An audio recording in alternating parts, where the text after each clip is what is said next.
Waves media తెలుగుకు స్వాగతం. ఆంధ్రప్రదేశ్ రాజకీయాల్లో తనదైన ముద్ర వేసిన మాజీ మంత్రి, మాజీ ఎంపీ, కాపు ఉద్యమ నేత ముద్రగడ పద్మనాభం కన్నుమూశారు. ఆయన మృతితో రాష్ట్ర రాజకీయాల్లో ఒక ప్రత్యేక అధ్యాయం ముగిసిందని పలువురు రాజకీయ నాయకులు, సామాజిక వర్గాల ప్రతినిధులు సంతాపం వ్యక్తం చేస్తున్నారు. 1953 జనవరి 22న తూర్పుగోదావరి జిల్లా కిర్లంపూడిలో జన్మించిన ముద్రగడ రాజకీయ నేపథ్యం ఉన్న కుటుంబం నుంచి ప్రజా జీవితంలోకి అడుగుపెట్టారు.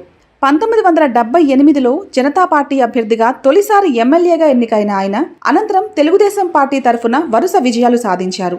ఆయనకు చిరస్థాయి గుర్తింపు తెచ్చింది కాపు రిజర్వేషన్ ఉద్యమమే. కాపు సామాజిక వర్గానికి బీసీ హోదా కల్పించాలని దశాబ్దాల పాటు నిరాహార దీక్షలు, ఆందోళనలు, పాదయాత్రలు నిర్వహిస్తూ ఉద్యమాన్ని ముందుండి నడిపించారు.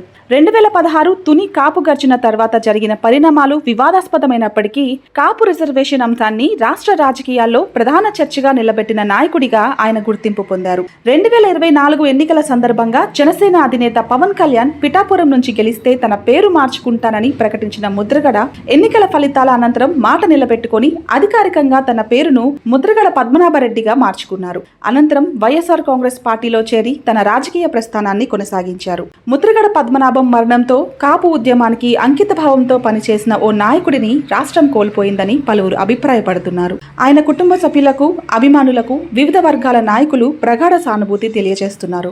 ఆయన పోరాట పటిమ, రాజీ పడని వైఖరి, రాజకీయ జీవితంలో చూపిన ధైర్య సాహసాలు తెలుగు రాజకీయ చరిత్రలో చిరస్థాయిగా నిలిచిపోతాయని స్మరించుకుంటున్నారు.